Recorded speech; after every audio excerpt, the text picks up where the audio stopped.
up. We feel their pain. The truth is out. The case is closed. But our search for justice never slows. Hey everyone, thanks for being here. Actually, I'm going to let me change my background just because I'm trying out dual streaming today. So I'm also streaming to my second channel, Beneath the Headstones, even though we're not doing drama, but I want to build up my watch hours over there. So if you hear me talking to not only people in this chat, but also people who aren't in this chat, it's because I'm responding to people on my other channel. So I did pin a comment on the Beneath the Headstones channel because I'll be looking at that chat for my computer, but I have this chat from my Headstones channel on my phone. So I'll be able to see both of them. So thanks for being here. I kind of just wanted to chill because today was the first day of school with students, and honestly, it wasn't bad. It wasn't bad. There were, we thought there were going to be challenges because New York State just implemented the bell-to-bell no electronic device policy. And I had two students who I said, we gotta put our phones in the cell phone lockers, and they didn't move.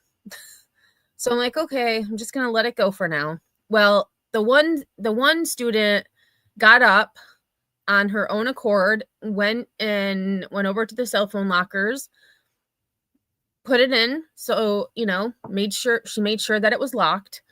And then the boy, I waited maybe a good hour, and I'm like, you think you want to put your phone in the locker? And he did. So it took a little bit of time, but let me tell you, I have not seen kids socialize the amount that they did today in years because they had no phones to put their faces into.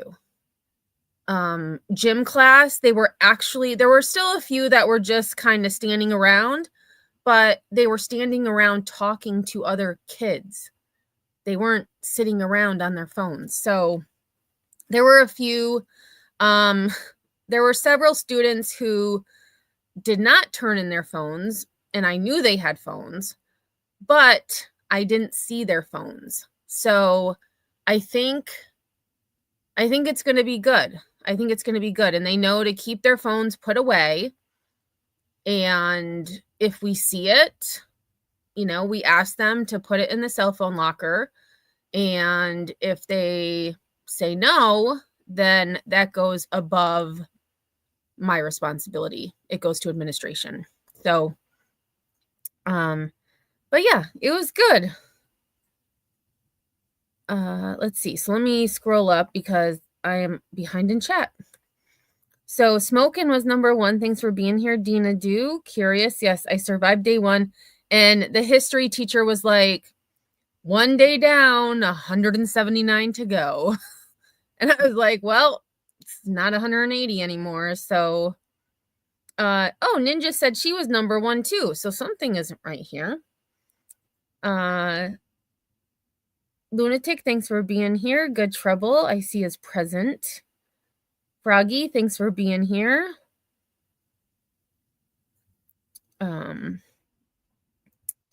Actually, let me... Oh, you can, I'm guessing you can see me... Hold on, let me go to my phone. Oh, no. Okay, so this is where I have to be... Some people may be in the other chat.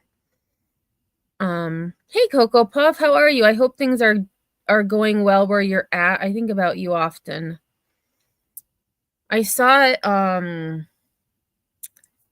there was a clip I saw not long ago about North Carolina and how it still, from those floods, is, just trying to get back to where it was.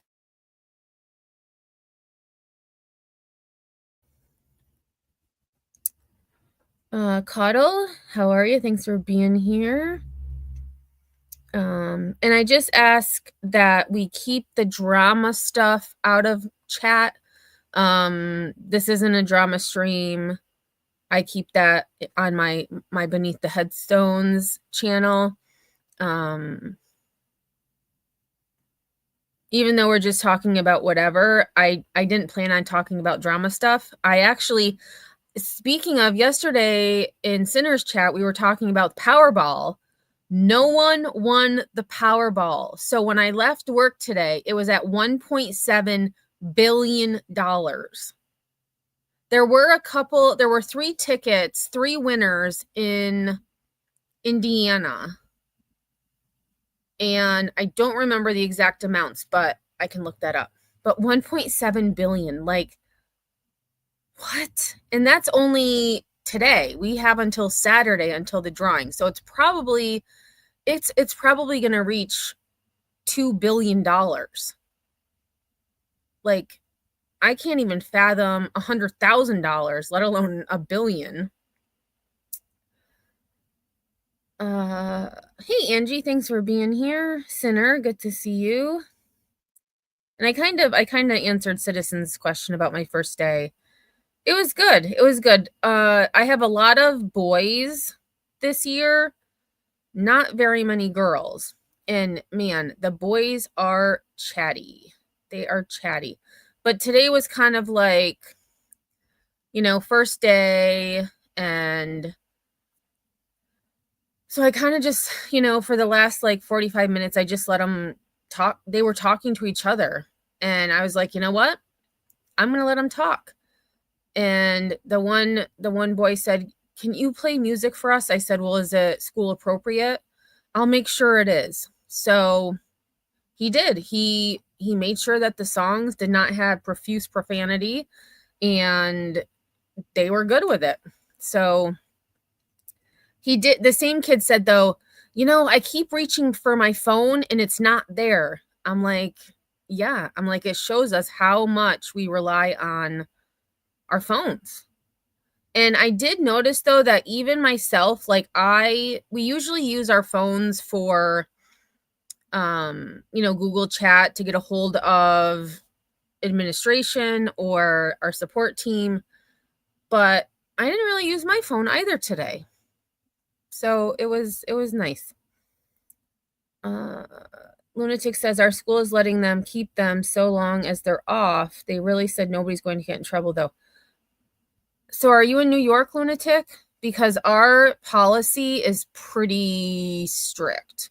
And there is a school district in my, not area, but like region that said that they were going to do the same thing, that they would allow students to keep them on their person as long as they didn't see them. And that's not, I mean, even, with us, we know kids have their phones, but if we don't see it, we can't search them to say, "Where's your phone?" So there was one kid, though, that he came in, and when he was told, reminded of the cell phone policy, he walked back out. I was like, it's not that serious, buddy. You'll be okay. Hey, Nanny. I have grandparents' day, breakfast with the kiddo, then trip to the bookstore. Ooh, that sounds fun. Speaking of bookstore, I do have a story that I want to share with everybody about a library book. And I was going to share it on a live stream, and then I forgot about it. And then I was looking up, I went to the AP weird and funny news stories, and that showed up. So I'm like, we're going to talk about this library book.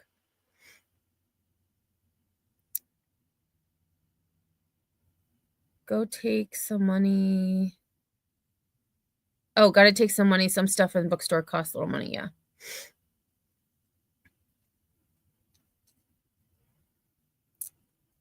Hey, Casey, thanks for being here. Froggy, I teach high school algebra.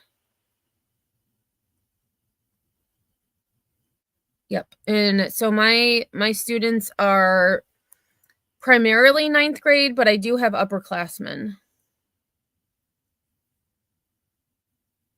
Hey, Yaya, AK, thanks for being here. They said with 1.4 billion, the take home would be only about 440 million. I did see that. Yeah, exactly. Oh, and I kind of answered Angie's question at the same time. Me too, lunatic. And so even the history teacher was like, I was actually able to lecture and have more engagement because they didn't have their phones.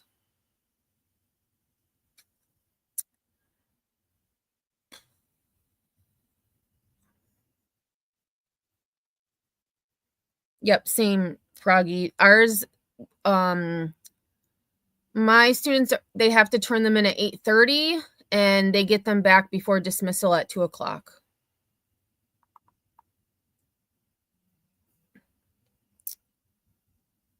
Oh, okay, lunatic. Oklahoma also has a bell-to-bell phone ban. So actually, while we're talking about phones, let me go, let's see, New York State cell phone. I'm going to go look it up and see. I actually haven't read it. I just know that it's... So New York State has mandated a bell-to-bell cell phone ban in schools starting fall 2025, requiring students to keep their devices stored away during the school day unless specifically allowed for educational purposes, emergencies, or documented healthcare needs. While some districts implemented the policy with pouches or lockers for phones, others are encouraging students to leave phones at home as the ban applies to all school-owned and student-owned... Wait. What? This makes no sense. It says, as the ban applies to all school-owned and student-owned electronics like smartwatches and tablets. So I guess they can just have their Chromebooks? That's weird. But the school did purchase earbuds that the kids can sign out and keep in the main office. So if they do want to listen to music, they can use their Chromebooks and then they can still listen to music. They just can't have their phone. Right. So the ban is in effect from the first bell to the last bell of the school day. The policy covers all electronics, including phones, tablets, and smartwatches. The goal is to reduce distractions and improve focus, well-being, and academic performance in the classroom. I can actually see that. And socialization. It will help them with socialization as well.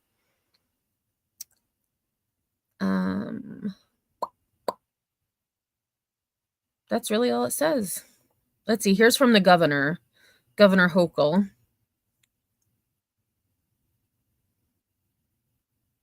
And the one thing that was kind of nice is that school districts were able to develop their own policy as to how they were going to keep phones away. And these cell phone lockers that they ordered for us, they're pretty cool. They have every charger. So they have, I know they have names, but they have like the iPhone charger, the Android charger, and then there's another charger that you can charge PlayStation controllers. So there's 3 different chargers that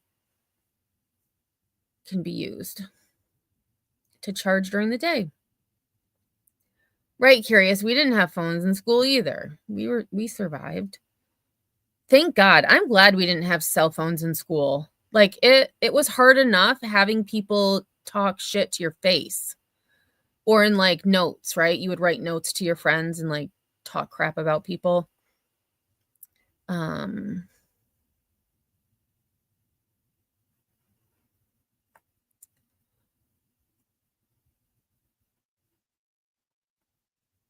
Encourages sneaking, yes, but I was surprised the number of kids that didn't take their phones out.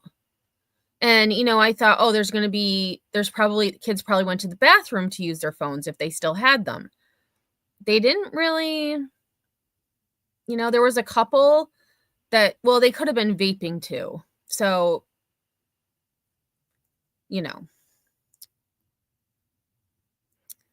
Hey, Ocean Tide, thanks for being here. Good Trouble says algebra was the only math I was good at. I actually really like algebra a lot. Trigonometry, I like second. Pre-calc third. Geometry is my least favorite. I just can't do geometry. I don't like it. Hey, Grandma Sherry, what's up? I was good at math, but the way they teach math now, I don't understand. See, to me, it's the same. It's the same as when I was in high school, and I was actually when I was talking to the kids today, I'm like, God, that was 30 years ago. It's crazy saying that 30 years ago. But I had to count today. This is my 17th year of teaching. So in theory, I could retire in 3 years, but I'm not going to. To get a full pension, you have to be there 30 years. So I've got 13 years left. And I am counting. Oh no, Grandma Sherry, I hope your power comes back soon.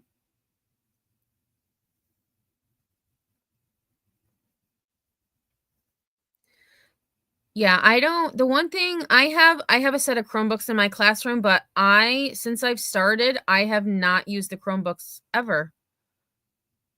Just because I think math, it's like paper and pencil. Like you have to write it down.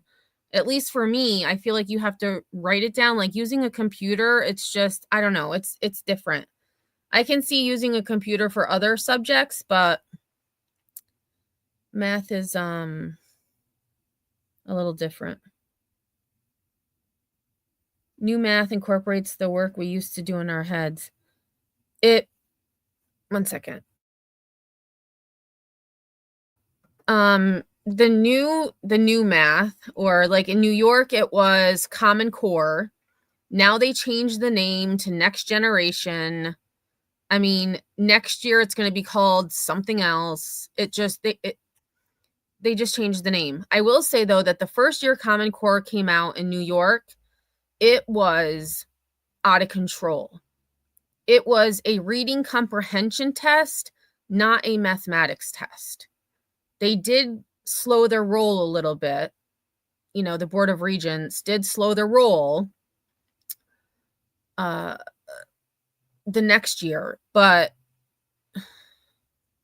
it does a lot with base 10, which if you know base 10, Europe uses base 10. Actually, most of the world uses base 10, just like they use the metric system, not the customary system. For some reason, the United States is different. Oh, really, Froggy? Both my 9th and 11th graders are in algebra this year. I think the youngest is really good at math, but my daughter doesn't like it. Well, that's all right. I agree, Ocean. Yeah. Common Core is different. See, it's the same as when it's really the same thing as I remember in high school. But then I know like they had like math A, math B. It's like just keep it course 1, course 2, course 3. Then they change it to algebra 1, geometry 1, algebra 2. Which in New York, the sequence is algebra 1, geometry, algebra 2. I don't know why they do that, because it would make more sense to do algebra 1, algebra 2, geometry, and then pre-calc, calc. We did have at one time, we had these kids, like these 2 boys were so smart. They took calc A and B in high school. So they took college level calculus. Thankfully, I was not picked to teach that class. Thankfully, I was not. So let's look at this article that I have for us. So this was about a library book that was, oh, there I go again. That was found 82 years after the due date. So I thought this was interesting. So it says library book returned after 82 years. Note says grandma won't be able to pay for it anymore.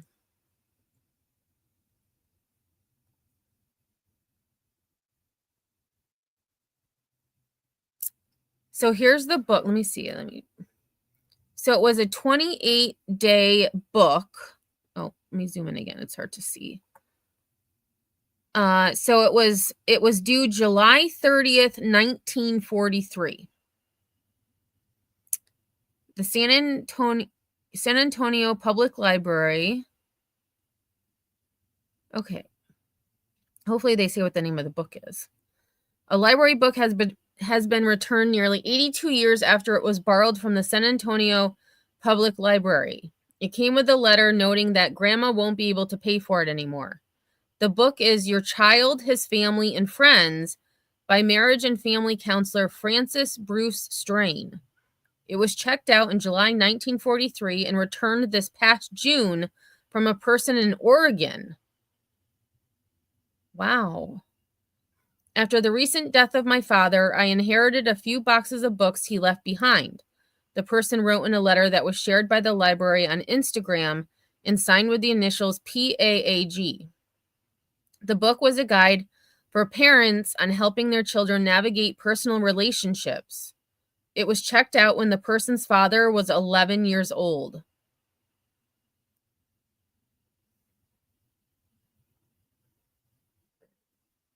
The book must have been borrowed by my grandmother, Maria del Socorro Aldrete Flores Cortez. In that year, she transferred to Mexico City to work at the U.S. Embassy. She must have taken the book with her, and some 82 years later, it ended up in my possession. The book has received write-ups in various newspapers at the time. The Cincinnati Enquirer described it in June 1943 as a complete guidebook to the personal relationships of the child with his family and the outside world. The New York Times noted a month later that Strain was a psychologist and mother of two who was best known for her wise, sensitive, but unsentimental presentation of sex education. The person who returned the book wrote in the letter, I hope there is no late fee for it because grandma won't be able to pay for it anymore. Like, I miss going to the library. I take my grand sometimes. I still get my books from the library. There's some books that I'll buy, especially after reading them, if I borrow them from the library. But lately I've been just using the library because I don't read books very fast. And that way I can, clear out some books that I have, and I just keep renewing them. And you're supporting your local library. The library said in a news release that it eliminated overdue fines in 2021. The inside cover of the book was stamped with the warning that the fine for overdue books was 3 cents a day. Not accounting for inflation, the penalty would amount to nearly $900. 3 cents in July 1943 amounts to 56 cents in today's money, according to the U.S. Bureau of Labor Statistics inflation calculator. That would add up to more than $16,000. The library noted that the book is in good condition. It'll be on display in the city's central library through August. It will then be donated to the Friends of San Antonio Public Library and sold to benefit the library. 8 decades may seem like a long time for an overdue library book, but it's nowhere near the record. Guinness World Record says the most overdue library book was returned to Sydney Sussex College, University of Cambridge, England in 1956. It was borrowed in 1668, some 288 years earlier. No fine was extracted. Can you imagine a book from 1668 and someone somehow, some way, found it in 1956? I mean, that's taking care of stuff. Oh, and that was it. How cool is that? So cool. They probably would have removed it from the shelves long ago. That is very true, too. That is very true. And what was the name of that book? I'm going to look it up on Amazon. Let's see. It was Francis Bruce Strain.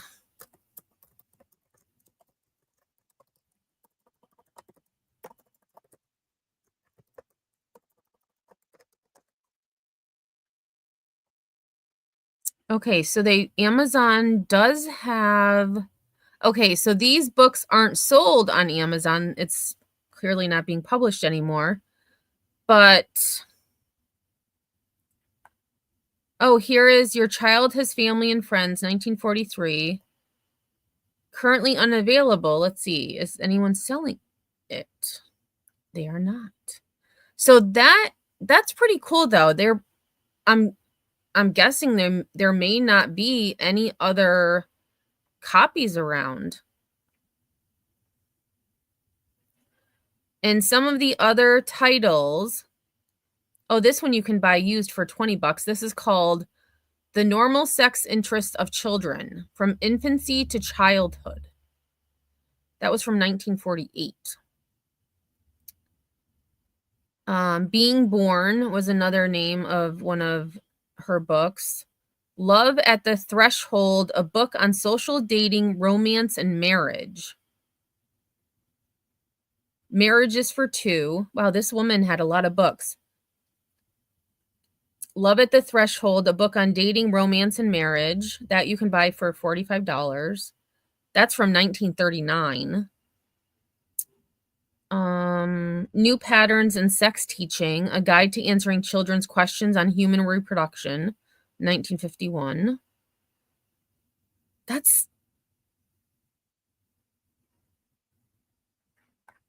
I actually have a book. Actually, where did I put it? I had these books that were my grandma's, and I don't want to get rid of them because they're from like the 40s. But so I think I packed them away. But one of them was like Practical Discipline for Children, something like that. Oh my gosh. If I had known I was going to talk about this library book, I would have maybe pulled out that book to talk about.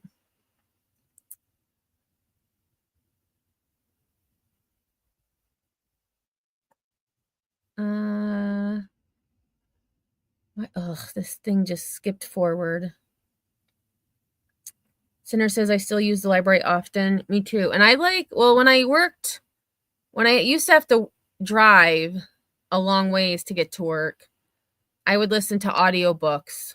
And I would love it because it would help me decompress. I didn't have to, traffic was a nightmare. So it kind of made that less anxious. I do like my audiobooks. Angie says, I love the library. I need to hold and read the actual book, not on computer. I can do both.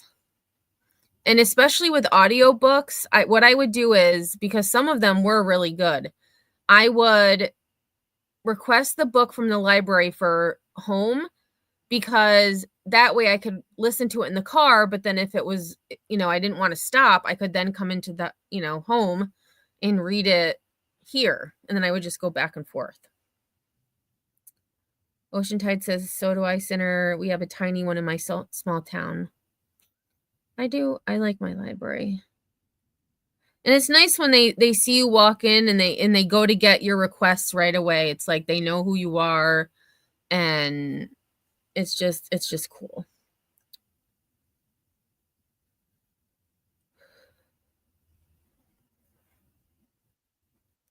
See you, Good Trouble. Good luck with the waterman. Good luck with the waterman. So let's look at Powerball. And if y'all have anything else that you want to look at, I can look at more like weird stories. Let's see. Powerball. Okay, so Powerball is at 1.7 billion, but it probably will go up. Okay, so cash value $770.3 million. And the winners, there were 4 $2 million winners, one in Michigan, Oregon, Texas, Wyoming. And then there were 2, 4, 6, 8, 11 $1 million winners, 2 in California, 2 in Georgia, 1 in Colorado, Florida, Illinois, Maryland, Minnesota, Ohio, and Pennsylvania. I'd be happy with $1 million. I'd be happy with $1 million. I do have tickets for Saturday, though. I did buy tickets. I did buy a few Powerball tickets. And it says the chances of winning. Where did I just saw it. Where the heck did it go? Oh. What the heck? I literally just read it. Where did it go?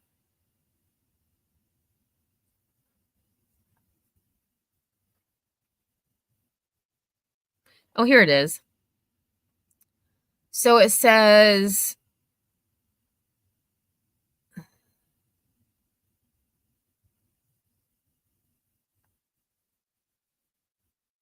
these stupid ads, get out of the way.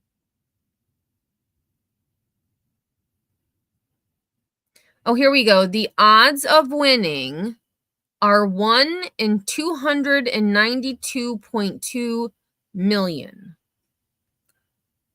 So the odds of winning are very slim.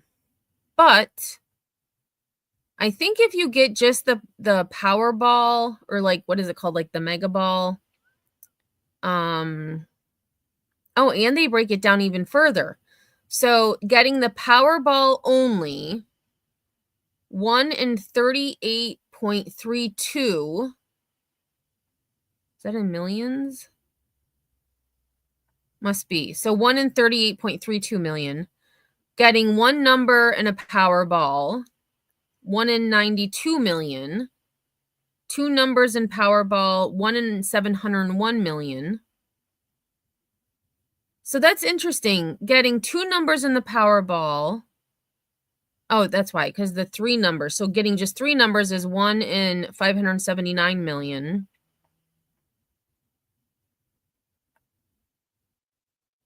Oh, no, that's not million. So your odds are 1 in 38. I completely misspoke because I'm like, wait, it has to be less than 292 million. I mean, 1 in 38 is still not a very good odds.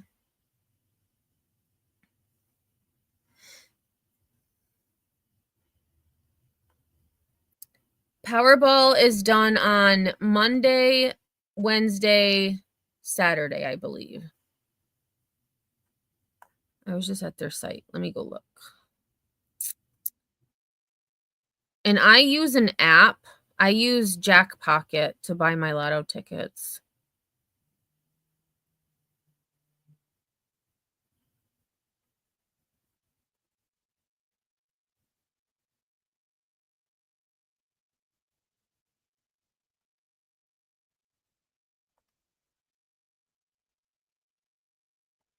Yes, so Monday, Wednesday, Saturday. So they have it 3 times a week. And I actually, for this one on Saturday, I did buy the Power Play, which can multiply your winnings. So, I mean, I play the daily numbers too, and I never win. I win like free plays. And then I lose on the free play. So, I don't know. I think the most I've won is like $5. I actually win more on scratch offs than I do playing the actual lottery. Oceantide says, we have a small thrift store here and they have hundreds of vinyl records. We have a little thrift store that opened up not far from me, and I love going there. I have found some really cool stuff for cheap. And I have donated a lot of stuff that I don't need anymore. So at least I know that someone else who can appreciate it will get it. Oh, that's interesting, Evil Queen. I listen to audiobooks when going to sleep. So how do you know, like, how would you know where you left off? I don't know. I feel like I would forget. Like, I wouldn't know exactly where I left off. Oh, I see Daddy Cat outside. I forgot to fill his dish up. He's gonna have to wait a few minutes, poor little guy. He's been hanging out a lot at my house. Froggy says, a renewed search for a couple at the center of a 50-year-old cold case has led to the discovery of nearly 100 cars that were submerged in the Chicago River. Was that recent, Froggy?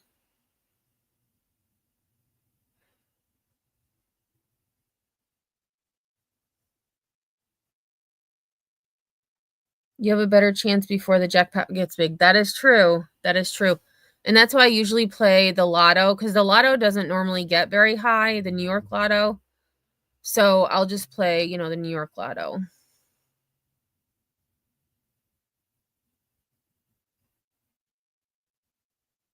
Yeah, Evil Queen. So, and I should have pinned a post on my main channel. I am dual streaming. So I'm streaming to Beneath the Headstones, and I'm streaming to Headstones and Headlines.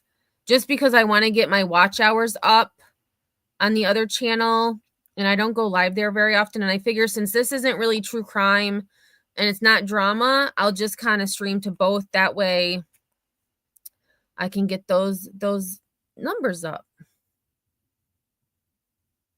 2 hours ago. All right, let's take a look at that. Let's see.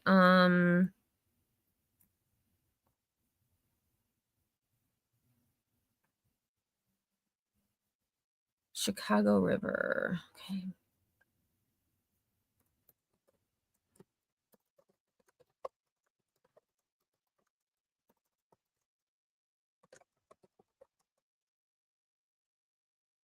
Oh my gosh, over 90 cars discovered by dive team. 91 vehicles. Now this one says 100 cars. This was 2 hours ago. This is craziness. So divers locate over 90 cars in Chicago River amid cold case search for missing couple. 90 cars.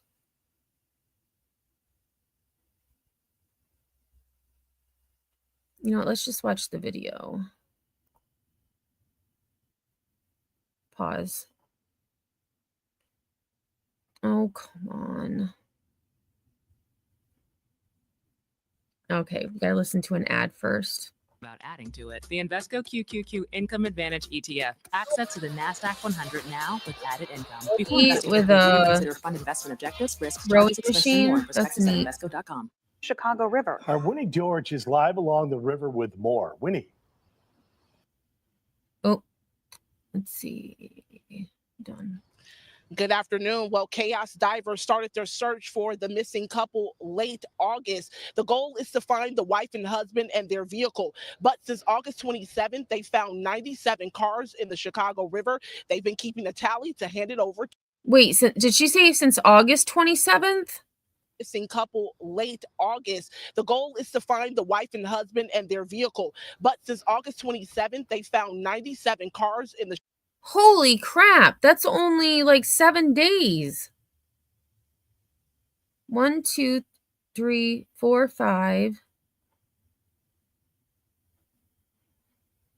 Wait, let me do that again. 1, 2, 3, 4, 5, 6, 7, 8. 9 days. So in 9 days, they found over 90 cars. 10 cars a day on average. Oh, no video being shown, just audio. Oh, oops, my bad. They didn't show anything interesting. I keep forgetting they have these scenes on StreamYard now, and I keep forgetting to click on them, like go, you know what I mean? Like I can just click now. I don't have to like share, unshare, share, unshare. Okay, so I'll restart it. But since August 27th, over 90 cars. Search for a missing couple from Arlington Heights leads to the discovery of dozens of cars in the Chicago River. Our Winnie George is live along the river with more. Winnie.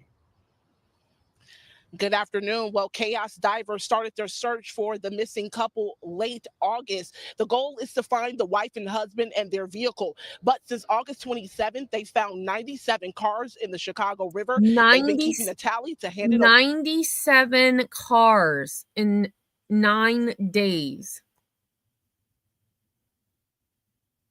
Like, I wonder, well, hopefully she tells us, but like, what are they going to do with the cars? I mean, they had to have been registered to somebody at some time. Over to police. Sometimes it can get a little overwhelming, a little daunting when you're kind of going through, because we want to make sure that every vehicle we come across, we check it as thoroughly as possible. We try to get as much of a description as possible as far as, are the windows up? Is the car upside down? Is the seatbelt engaged? That kind of thing. Get a description so that when we turn it over to law enforcement, they're as prepared as they can be for when their divers enter the water. Oh, there we go. There's also always the possibility that one of these vehicles could hold remains that somebody doesn't even know is missing yet.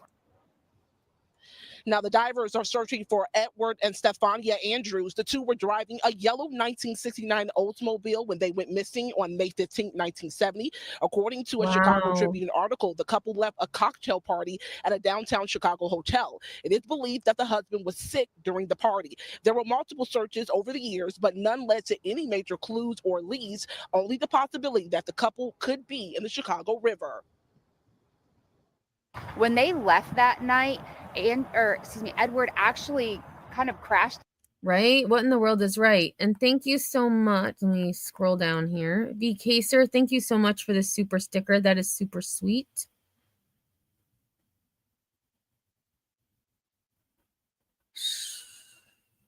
She's lost so much weight since I saw them. I'm not sure. I must have missed something.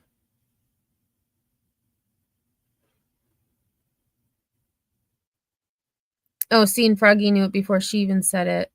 The couple were leaving a party at the Sheraton Hotel in Chicago, and they think their yellow Oldsmobile went into the Chicago River.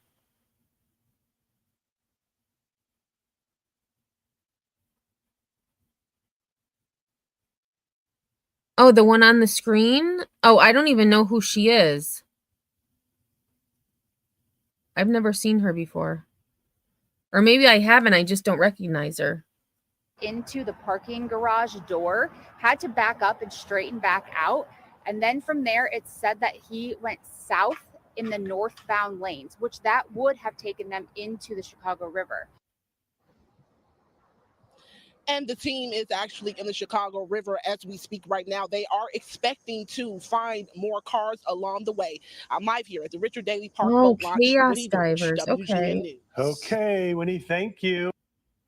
MJ Dispensary is all about community, and we're honored to have received the New York State Senate 2024 Empire. All right, so let's see. So it says a renewed search for a couple who went missing over a half century ago has led to the discovery of nearly 100 cars that were submerged in the Chicago River. Edward and Stephania Andrews were a married couple from Arlington Heights, a northwestern suburb of Chicago, who disappeared on May 15, 1970. The Chicago Tribune reports that the two were headed home in their yellow 1969 Oldsmobile after leaving a cocktail party at the Sheraton Hotel downtown, but they never made it. The pair were reported missing the following Monday, but 55 years later, the mystery surrounding their whereabouts remains.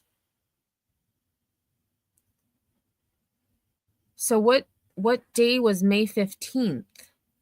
I'm going to ask, what day of the week was May 17th? 15th, 1970. Okay, so it was a Friday. So they went missing on a Friday. They were reported missing Monday. Wow. 3 days later. And, oh my gosh, you guys are so sweet. Nanny Sharon, thank you so much for the 10 buckaroos. I appreciate that. Speaking of, I was just thinking of kitty treats. That's going to buy some kitty treats. So the foster kittens that I have, a little side note, the other day, I think I had told, well, maybe I didn't tell you. I know I told Pookie, I'm sitting here playing a game, well, laying on the floor. I was with my cats, laying on the floor, playing a game, and a cat comes over, and I'm like, oh, hey, Batty. I look up, it's not Batty, it's one of the kittens. I'm like, how did you get out? So I go in, they're all roaming around. I said, come on, guys, we got to go in. I'll be in a little bit to get you or to let you out. Well, today I get home from work. Everything's normal. I feed my crew. I come into, the living room to just sit for a minute. And I see a kitten walk in. I go, where did you get out again from? They are taking their paws. And so on the enclosure, it's one of those vinyl cloth enclosures. It's like an octagon almost. And they use their paws to get in between the two zippers. Well, I have it all the way up, it's supposed to be more difficult for them to get it open. Oh no, not these boys. They're all just roaming around. They must have went back into the front room though, where I have them, because they weren't wandering around when I got home. But I'm like, you little stinkers. So that'll be very nice, because that's how I get them back in their enclosure. I throw treats into the enclosure. They all run in and then I zip it up. Poor guys. But I think I might see when I'm home, maybe I will let them wander around a little more. But it's just they're still like so curious. They get in your way when you're trying to do stuff. And I get, I'm anxious that they'll get hurt. And Evil Queen, thank you so much. And get good. The hippo, get good. I wish you could see the images like when I shared on the screen. I can only see it if I look at my phone. That was really sweet. Thank you so much. They're going to definitely be getting some treats. Angie says there's a couple of divers out of Georgia that I watch on YouTube that actually help families to find their loved ones. Wow, that's so cool. That's so cool. I know, Froggy. That's insane. 97 so far. And, like the lady said, there could be people that no one knows is missing. Some people don't have, sadly, they may not have had people to miss them.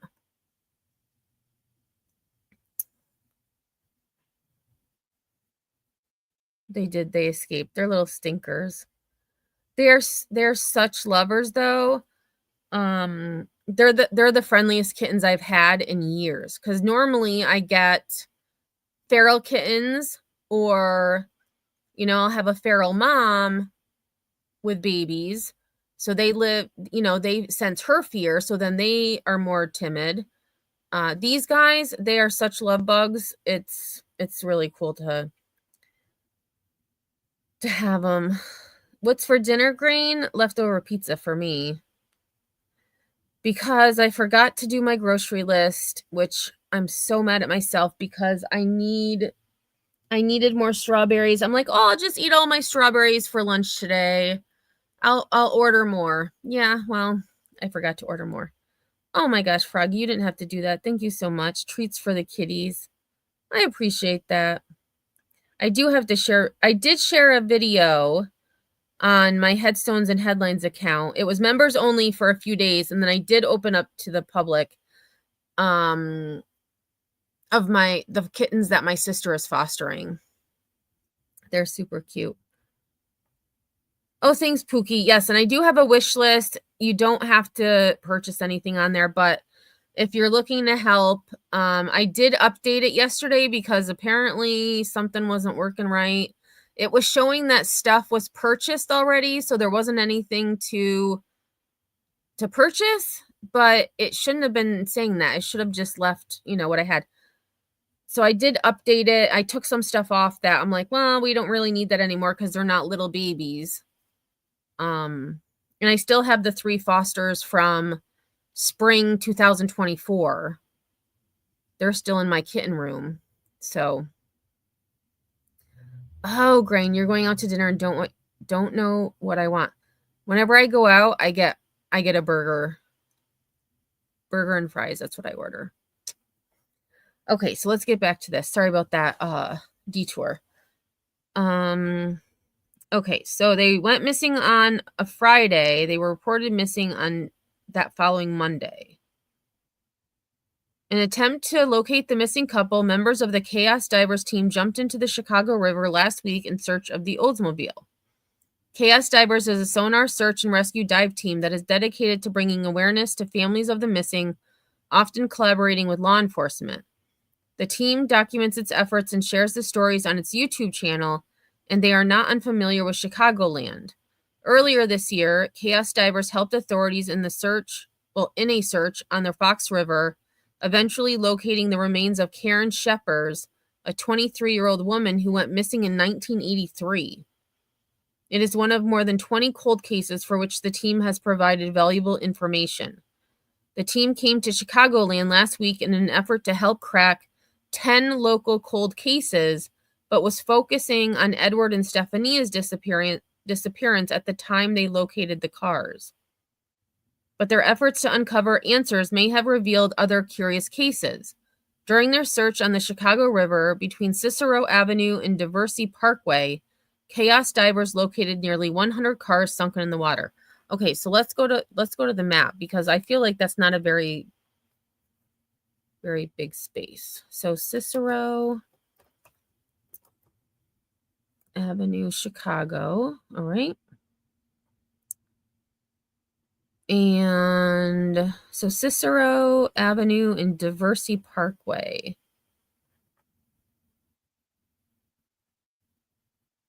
Diversey Parkway.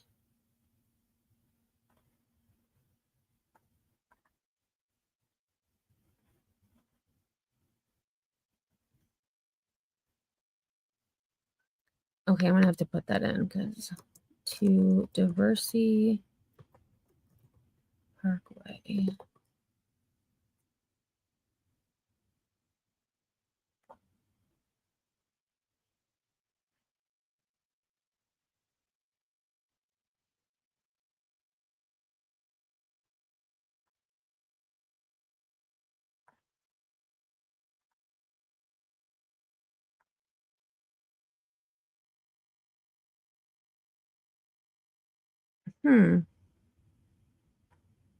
That doesn't make any sense.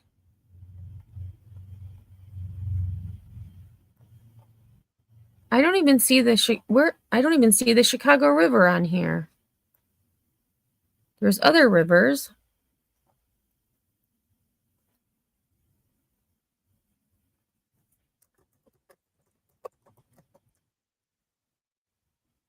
Ah, there's the Chicago River. Okay. All right, that's going to take way too much time for me to figure out how far it is. I wish they would have given like a distance parking lot in the river, right? So, well, I guess if I find Cicero Avenue,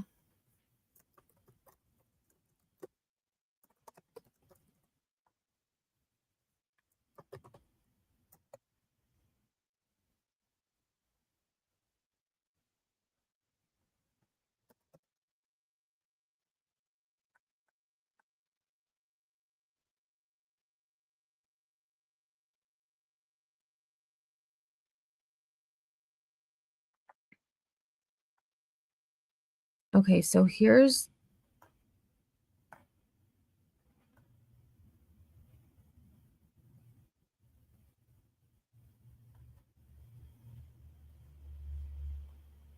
yeah.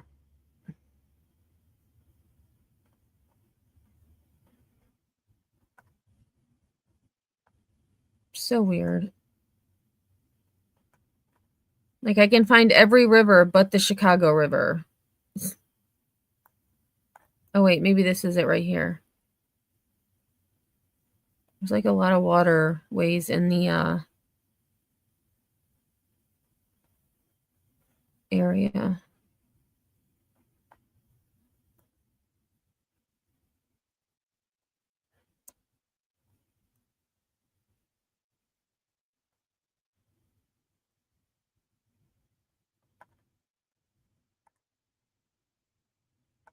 All right, I give up.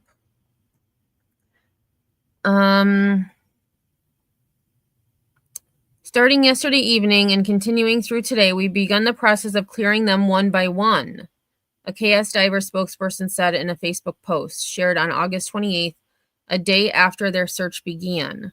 At the time of that post, KS Divers had located more than 60 cars. Amid their continued search efforts, they eventually located 97.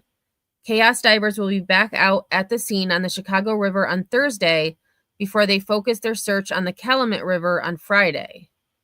Chicago police have not offered an update on the discoveries.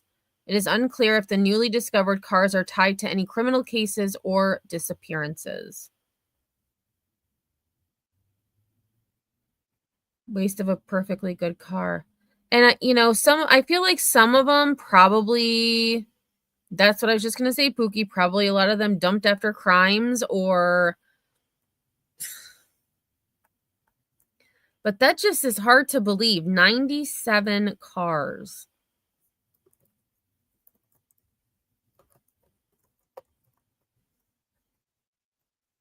It's craziness.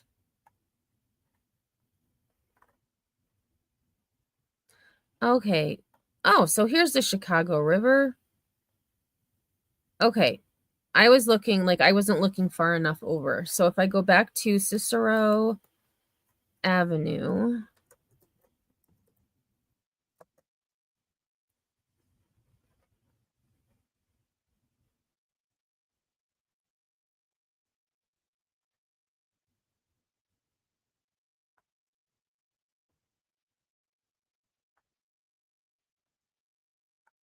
Okay, so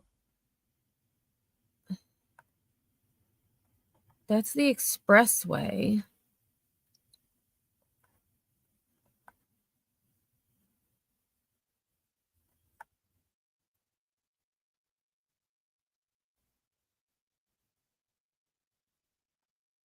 I mean, it's a pretty good stretch of river.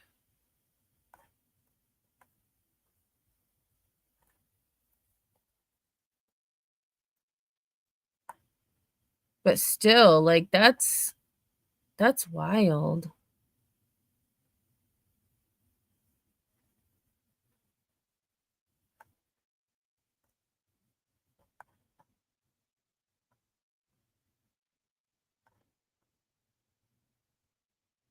I would say it's probably,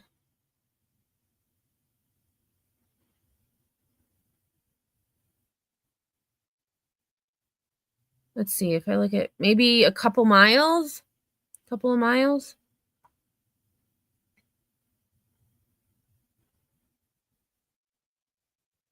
Yeah, that's true. Could be stolen too. Or, people who, we hear it all the time. Oh, my internet's messing up. People who just, may have run off the road. We learned about that. What was that guy's name? Oh my gosh. Ben. His last name was Ben.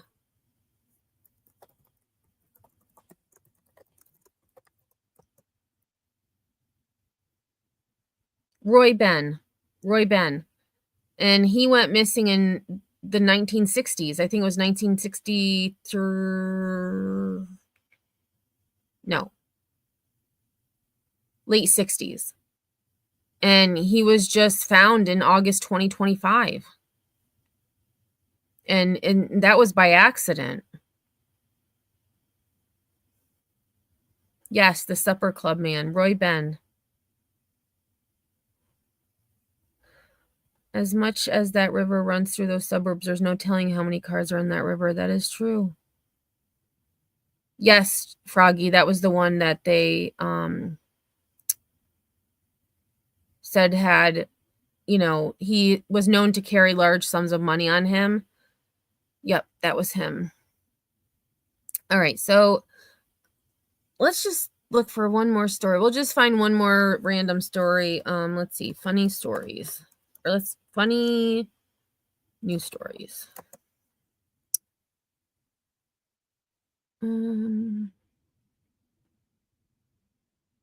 Let's go back to the AP.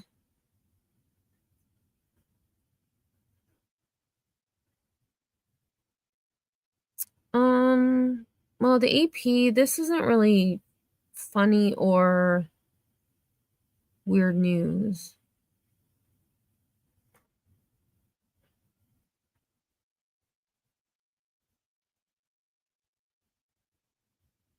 Oh, here's one that's kind of true crime, but kind of not. So this one, I don't know what this, I just picked this because it looked interesting. It says senior lawyer. Oops. Australian lawyer apologizes for AI generated errors in murder case. Before I speak, I'm gonna read this because I have something on my brain, but they may answer it in my reading. So a senior lawyer in Australia has apologized to a judge for filing submissions in a murder case that included fake quotes and non-existent case judgments generated by artificial intelligence. Okay, so I'm going to say what I was going to say. Did this lawyer not proofread what AI wrote? Fake quotes and non-existent case judgments. So it just made stuff up. Oh, thank you so much, Angie. And I love that little black kitty. That's so cute. Because the 3 kittens I have, they're all black. There's Periwinkle, Larkspur, and Snapdragon. Snapdragon is the smallest, and they're all lovers, but Snapdragon especially, he will walk right next to your leg as you're walking, and it's like, buddy, you're gonna end up getting hurt. You gotta, move over a little bit. The blunder in the Supreme Court of Victoria State is another in a litany of mishaps AI has caused in justice systems around the world. All right, that means there's another story. An AI avatar tried to argue a case before a New York court. The judges weren't having it. What? An AI avatar. So not even the lawyer. An AI avatar. What the heck? It took only seconds for the judges on the New York appeals court to realize that the man addressing them from a video screen, a person about to present an argument in a lawsuit, not only had no law degree, but didn't exist at all. This might be a really interesting live stream to do. I would have never thought that lawyers would use AI to argue a case, but also create an avatar to argue a case. What? Yeah, Angie, I do love my kitties. And it was super cute. The latest bizarre, when did this take place? I didn't even look at the date. April 4th. So 5 months ago to the day. The latest bizarre chapter in the awkward arrival of artificial intelligence in the legal world unfolded March 26th under the stained glass dome of New York State Supreme Court Appellate Division's First Judicial Department, where a panel of judges was set to hear from Jerome DeWald, a plaintiff in an employment dispute.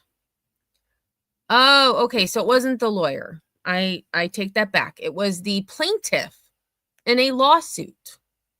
The appellant has submitted a video for his argument, said Justice Sally Manzanet Daniels. Okay, we will hear that video now. On the video screen appeared a smiling, youthful-looking man with a sculpted hairdo, button-down shirt, and sweater. Oh, that is this guy. That was AI? Oh, I thought that was an actual person. The screenshot from a video labeled as March 26th, live stream video on the YouTube channel of a pellet. Let's see if we can find this. You know, I want to see the, let me copy that. Let me go over to YouTube.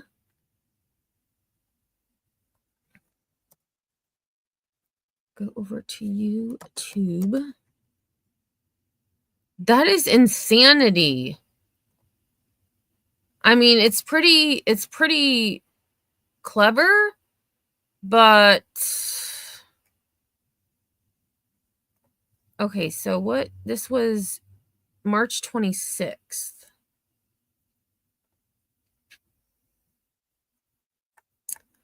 And they're still up here. So that I said was 5 months ago.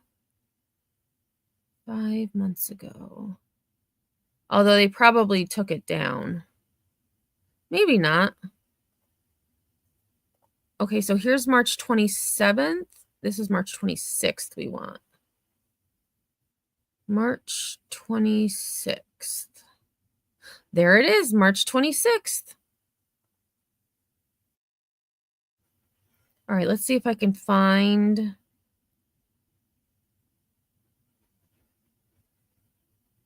And it looked like it was like based on the, so it looks like it was something, so kind of towards the, there it is right there. OMG. Okay, so I'm just going to start it here. I went as far as let me see. All right, we're just going to back up a little bit. Okay, let's take a look at this. This is crazy. This is crazy. Video for his argument. Okay. We will hear that video now. So here comes the plaintiff or the appellate. May it please the court. I come here today a humble pro se before a panel of 5 distinguished justices. Okay. Hold on. You can tell that this is not an actual person talking. So it appears to be a person. Like I would think that's a real person, but the way that this is talking is not. No. This will be interesting to see what she says. May it please the court. I come here today a humble pro se before a panel of 5 distinguished justices. Is this hold on. Is that counsel for the case? I generated that.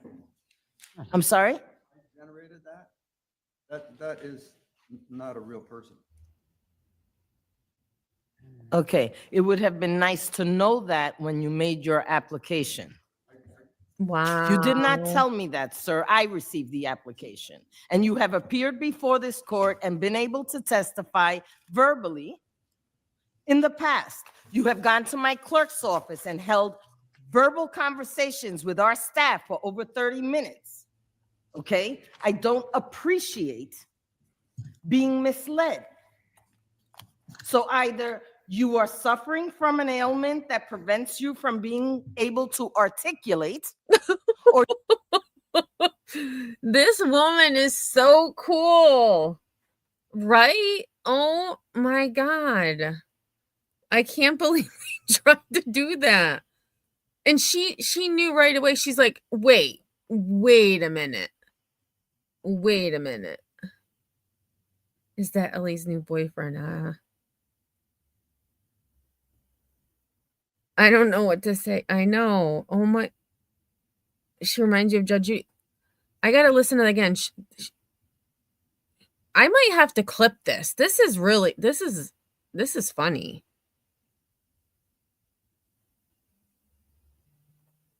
Okay, we will hear that video now.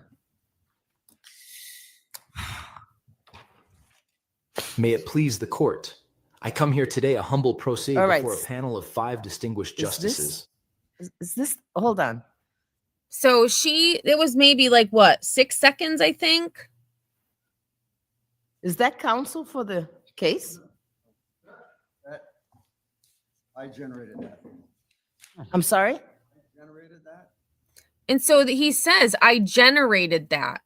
The lawyer says, I generated it. That is not a real person. Okay, it would have been nice to know that when you made your application. You did not tell me that, sir. I received the application. And you have appeared before this court and been able to testify verbally in the past. You have gone to my clerk's office and held verbal conversations with our staff for over 30 minutes. Okay? I don't appreciate being misled. So either you are suffering from an ailment that prevents you from being able to articulate, or you don't. You are not going to use this courtroom as a launch for your business, sir. Wow, good for her. Good for her. Right. Oh no, lunatic. Even telehealth appointment, the doctor is late. Jeez Louise. So if you are able to shut that off. If you want to have oral argument time, you may stand up and give it to me. You have 5 minutes. Go. So it was that older man? I'm assuming it's the older man because he just stood up.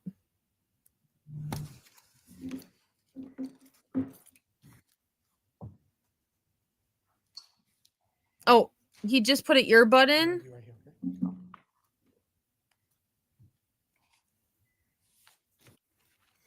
Don't even tell me he's going to play that video and listen and just repeat what the guy says. Yeah, she's like, shut that off. I would be irritated too. TikTok, buddy. TikTok. Your time has started.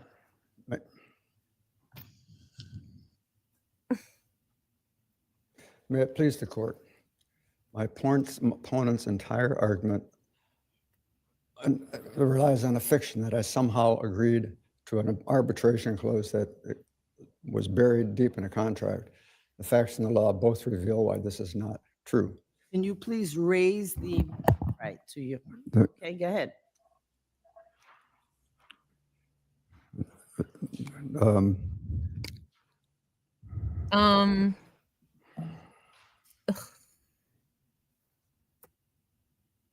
If this was, I'm assuming this is counsel. Whoever this guy's client is needs to find someone else. Like this is insanity.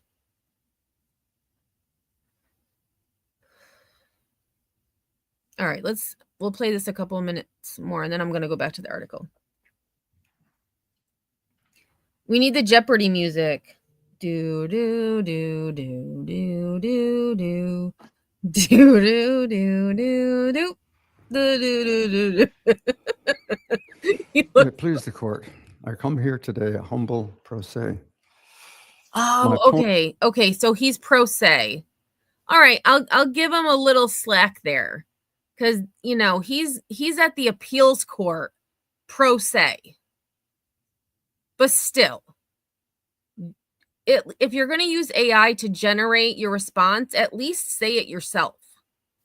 Opponent is a principal in one of the America's largest attorney firms, and his client is a very large insurance company.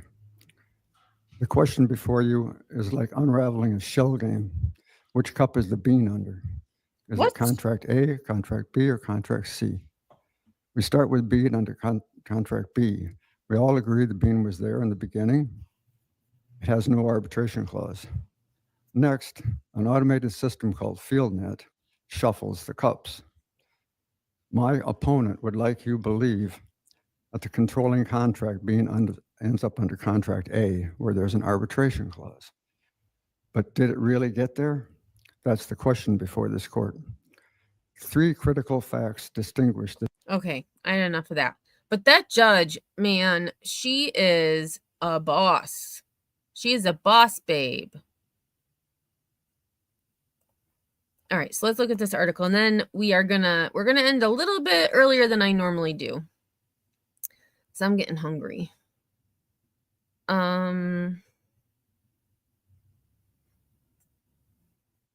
Okay, so Jerome DeWald is a plaintiff in an employment dispute. So he was pro se. The appellate has submitted a video for his... Oh, wait, I read that. On the video screen appeared a smiling, youthful-looking man with a sculpted hairdo, button-down shirt, and sweater. May it please the court, the man began. I come here today, a humble pro se, before a panel of 5 distinguished justices. Okay, hold on. Manzanet Daniel said, is that counsel for the case? DeWald answered, I generated that. That's not a real person. It was, in fact, an avatar generated by artificial intelligence. The judge was not pleased. It would have been nice to know that when you made your application. You did not tell me that, sir, Manzanet Daniel said before yelling across the room for the video to be shut off. I don't appreciate being misled, she said before letting DeWald continue with his argument. DeWald later penned an apology to the court saying he hadn't intended any harm. He didn't have a lawyer representing him in the lawsuit, so he had to present his legal arguments himself. And he felt the avatar would be able to deliver the presentation without his own usual mumbling, stumbling, and tripping over words. In an interview with the AP, DeWald said he applied to the court for permission to play a pre-recorded video, then used a product created by San Francisco tech company to create the avatar. Originally, he tried to generate a digital replica that looked like him, but he was unable to accomplish that before the hearing. The court was really upset about it, DeWald conceded. They chewed me up pretty good. Yes, they did. Even real lawyers have gotten into trouble when their use of artificial intelligence went awry. In June 2023, 2 attorneys in a law firm were each fined $5,000 by a federal judge in New York after they used an AI tool to do legal research, and as a result wound up citing fictitious legal cases made up by the chatbot. The firm involved said it had made a good faith mistake in failing to understand that artificial intelligence might make things up.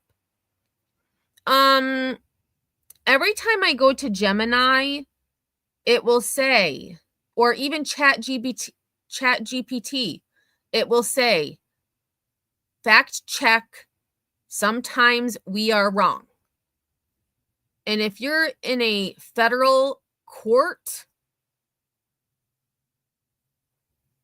I mean, that's not good faith. That's being lazy and not very smart, in my opinion, of course.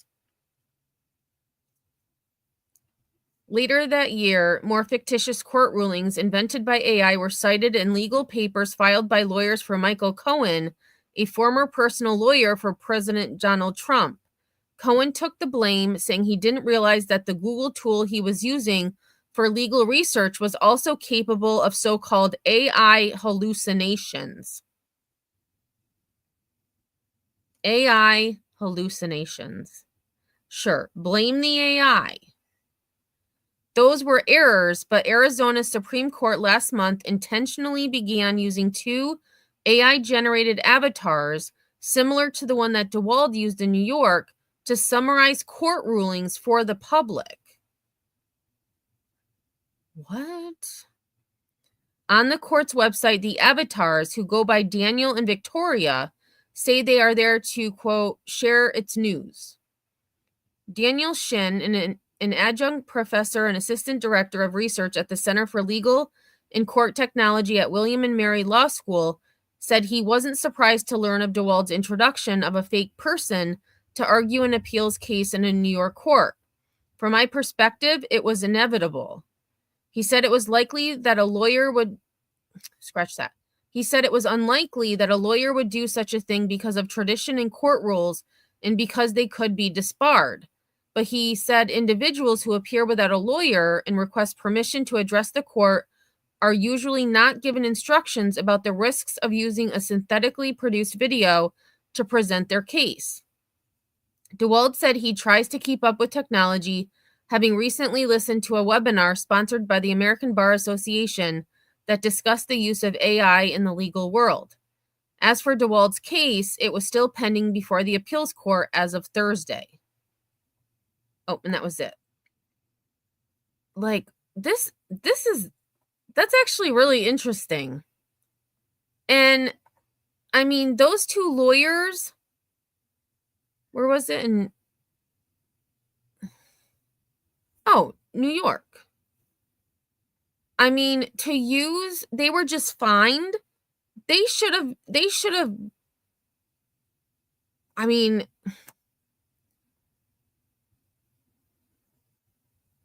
I don't know what case it was, but the two attorneys in a law firm, $5,000 in federal court. And they didn't even check to see if the legal cases were actually legitimate cases. Like, what a bunch of idiots. Idiots. Well, I'm definitely going to clip that. That was funny. That judge was amazing. All right, y'all. Well, thanks for being here. I do appreciate it. I wasn't really feeling, the true crime stuff, and I just figured I'd come and talk about whatever. So we learned some things that we wouldn't have learned otherwise. Note to selves, don't use AI to present your case to an appeals court or any court for that matter. So I do plan on going live tomorrow. I'm going to aim for 4:30, but I always go to my parents' house on Friday. So, oh, it's raining out. I didn't even know it was supposed to rain. So it might be a little bit later, but it'll still be around, like no later than 5:15. So have a great night, morning, day, wherever you are. If you are watching this on the replay, #replay in the comments below. And until next time, y'all, I will see you on the flip side.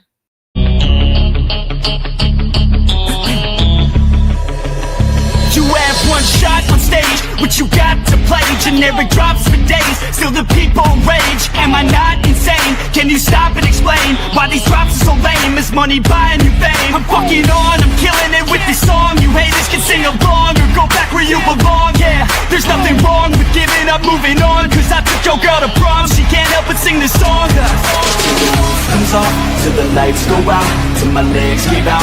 Can't shut my mouth till the smoke clears out. And my high raps, I'ma rip this shit till my bones collapse. Till the roof comes off, till the lights go out, till my legs give out. Can't shut my mouth till the smoke clears out. And my high raps, I'ma rip this shit till my bones collapse.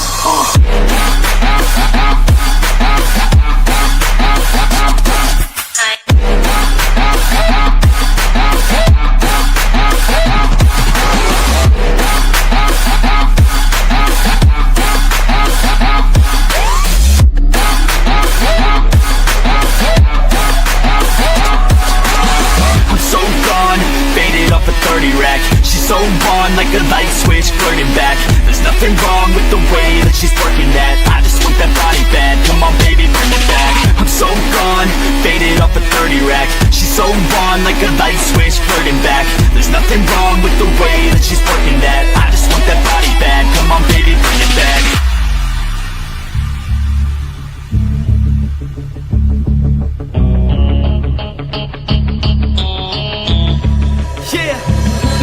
I rap with a passion, yeah, I got it in me. I've been waiting quite a long time for y'all to hear me. It's about damn time you put some stock into me. You're either sponsoring me or fucking bothering me. And the fact is, we just practice on this madness. That is why your status is like a canvas. Chances our advancement is enhancing, and this new expansion's like a mansion. Comes off till the lights go out, till my legs give out. Can't shut my mouth till the smoke clears out. Am I high on raps? I'ma rip this shit till my bones collapse. Till the roof comes off, till the lights go out. Till my legs give out. Can't shut my mouth till the smoke clears out. Am I high on raps? I'ma rip this shit till my bones collapse.